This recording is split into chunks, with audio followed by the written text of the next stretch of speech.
हमारे भारत में कई ऐसे किले हैं जो इतिहास में अपनी अलग अलग वीर गाथाओं के लिए जाने जाते हैं। लेकिन इन सभी किलों में एक किला ऐसा भी है जो इतिहास के सबसे शक्तिशाली राजाओं के हमले झेलने के बाद भी हमेशा अजेय रहा। इसके किले को कोई भी राजा नहीं जीत पाया। इसके किले पर अंग्रेजों से लेकर मुगल तक, मराठों से लेकर पुर्तगालियों तक हर किसी ने हमला किया, लेकिन इसे कोई नहीं भेद पाया।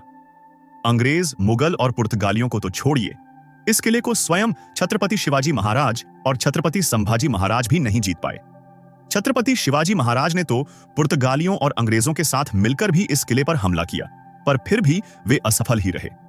ऐसा नहीं था कि इस किले पर राज करने वाला राजा बहुत शक्तिशाली था, बल्कि यह किला खुद ही इतना शक्तिशाली था कि इसके आगे बड़े से बड़ा योद्धा भी घुटने टेक देता। लेकिन अब सवाल यह आता है कि आखिर ऐसा इस किले में है क्या? किस किले को जीतना असंभव था और क्या इस किले को कभी किसी ने नहीं जीता?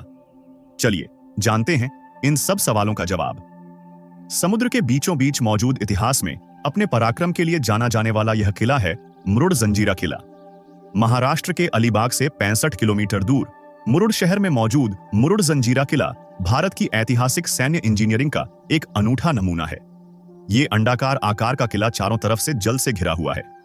मराठी का जंजीरा शब्द अरबी के जजीरा शब्द का एक अपभ्रंश रूप है, जिसका मतलब होता है समुद्री किला।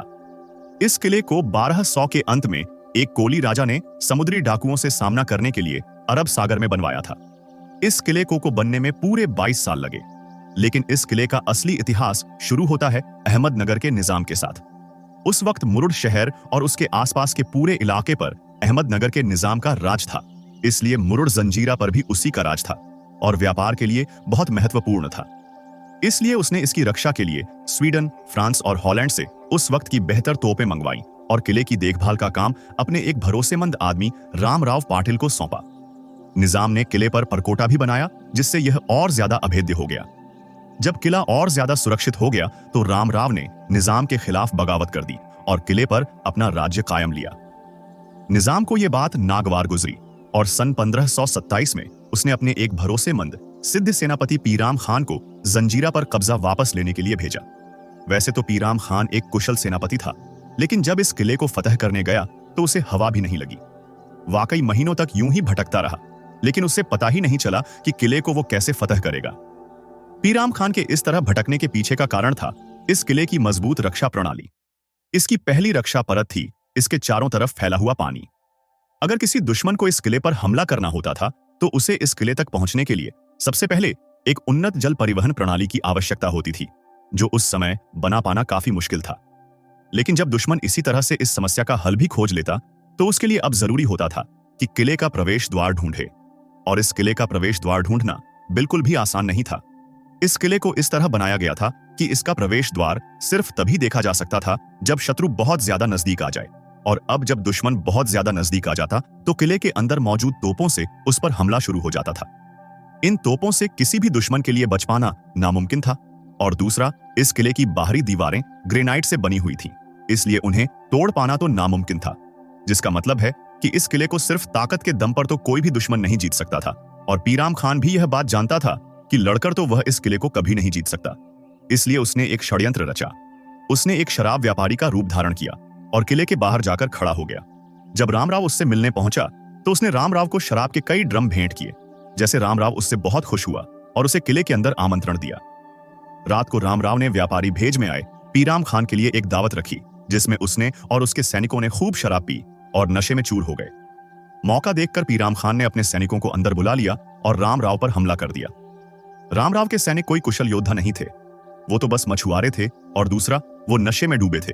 इसलिए पीराम खान ने आसानी से रामराव को हरा दिया और किले पर उसका कब्जा हो गया।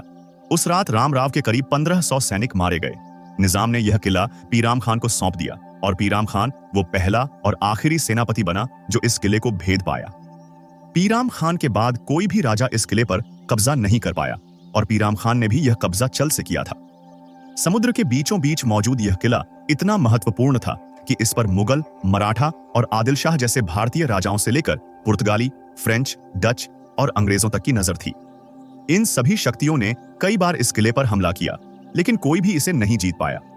सन 1527 से लेकर 1538 तक लगभग 12 सालों तक निजाम की छत्रछाया में पीराम खान का इस किले पर राज रहा और उसकी मौत के बाद 1538 में निजाम ने इसे अपने मंत्री सिद्ध साथ अहीर को सौंप दिया। 1565 में सिद्ध बुरहान खान ने इस किले में कई बदलाव कराए। सिद्ध बहुत कुशल सैनिक होते थे, इसलिए उनके हाथ में यह किला सुरक्षित था, लेकिन 1618 में सिद्धियों ने इसे सिद्धि मलिक अंबर को सौंप दिया। इस किले पर मुगलों की भी नजर थी। अकबर ने भी जब अहमदनगर पर हमला किया तो वह अहमदनगर तो जीतने में कामयाब रहा, लेकिन वह जंजीरा को जीतने में नाकाम रहा। इसके बाद इस किले का इतिहास में सबसे महत्वपूर्ण मोड़ आता है 1655 में। 1655 में फतेह खान इस किले का वजीर बनता है। इसी दौरान छत्रपति शिवाजी महाराज की अगुवाई में मराठा पूरे भारत में बहुत तेजी से फैल रहे थे। जब छत्रपति शिवाजी महाराज को इस किले के बारे में पता चलता है तो उन्होंने भी इस किले पर आक्रमण किया, लेकिन वह इसे जीतने में नाकाम रहे। फिर 1670 में छत्रपति शिवाजी महाराज ने एक बार फिर इस किले पर हमला किया। इस बार शिवाजी ने किले को चारों तरफ से घेर लिया था और किले में रसद धीरे धीरे खत्म हो रहा था, इसलिए फतेह खान के पास हार मानने के अलावा कोई चारा नहीं था। लेकिन फिर चुपके से पुर्तगालियों ने फतेह खान की मदद की और किले तक खाने पीने की चीजें पहुंचाई।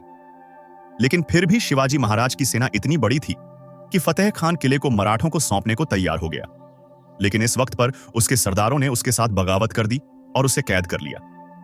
इन बागी सरदारों ने बाद में मुगलों से मदद ली और इस तरह एक बार फिर छत्रपति शिवाजी महाराज को खाली हाथ लौटना पड़ा। लेकिन शिवाजी महाराज ने हार नहीं मानी और उन्होंने पुर्तगालियों और अंग्रेजों के साथ मिलकर भी इस किले को जीतने की कोशिश की, लेकिन वे अब भी नाकाम रहे।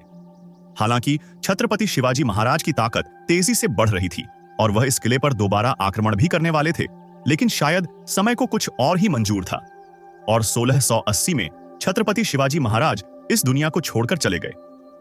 उनके बाद उनके बेटे छत्रपति संभाजी महाराज गद्दी पर बैठते हैं और 1682 में वे भी जंजीरा को जीतने की कोशिश करते हैं, पर उन्हें भी नाकामयाबी ही हाथ लगती है। इसके बाद छत्रपति संभाजी महाराज जंजीरा से 8 मील दूर 22 एकड़ में फैला पद्मदुर्ग बनाते हैं। पद्मदुर्ग भी जंजीरा जितना ही महत्वपूर्ण और शक्तिशाली था। छत्रपति संभाजी महाराज की मौत के बाद मराठों के जल सेना प्रमुख कान्होजी आंग्रे भी अपनी कुशल युद्ध नीति से कई समुद्री किले जीतते हैं, लेकिन वह भी जंजीरा को जीतने में नाकामयाब ही रहे। अंग्रेज और पुर्तगालियों ने भी इस किले पर राज करने का सपना देखा, लेकिन उनका यह सपना कभी पूरा नहीं हुआ। फिर 18वीं सदी में जंजीरा का नवाब सिद्धि अंग्रेजों की शरण में जाता है और यह किला भी अंग्रेजों के पास चला जाता है। फिर भारत के आजाद होने के बाद यह किला भारत सरकार के कब्जे में आ जाता है। इस किले की सबसे खास बात यह है कि इस किले में 2 ऐसे कुंड भी हैं जो खारे समुद्र के बीच में मौजूद होने के बावजूद भी यहां पर रहने वाले लोगों को मीठा पानी देते थे। कहा जाता है कि एक समय इस किले में 500 से भी ज्यादा तोपें थीं, जो इस किले की मजबूती की रक्षा करती थीं। बात अगर आज की करें तो आज इस किले में मात्र चुनिंदा तोपें ही बची हैं, लेकिन ये चुनिंदा तोपें भी अपना इतिहास कहने में पूरी तरह सक्षम हैं। इन तोपों में प्रमुख तौर पर हैं कलाल बंगड़ी, लांड कासम और भवानी। इन तोपों में जो सबसे बड़ी तोप है उसे कलाल बंगड़ी के नाम से जाना जाता है। सिद्ध मुस्लिम थे, इसलिए इस किले में मस्जिदों के अवशेष देखे जा सकते हैं। यह किला सैन्य दृष्टिकोण से बनाया गया था, इसलिए उस समय के आर्किटेक्चर का यह एक नया नमूना है। किले में एक छोटा सा बाजार भी था और कुछ बगीचे और एक खेत भी था। इस किले में कई इमारतें भी थीं जो आपस में जुड़ी हुई थीं। तो भारत के इतिहास में महत्वपूर्ण स्थान रखने वाले इस अजेय मुरुड जंजीरा किले के बारे में आपका क्या मानना है? हमें कमेंट सेक्शन में जरूर बताइए और हमें यह भी बताइए कि क्या छत्रपति शिवाजी महाराज कुछ समय और जीवित रहते तो क्या इस किले को फतह कर लेते? ऐसी ही वीडियो देखने के लिए चैनल को सब्सक्राइब करें। धन्यवाद।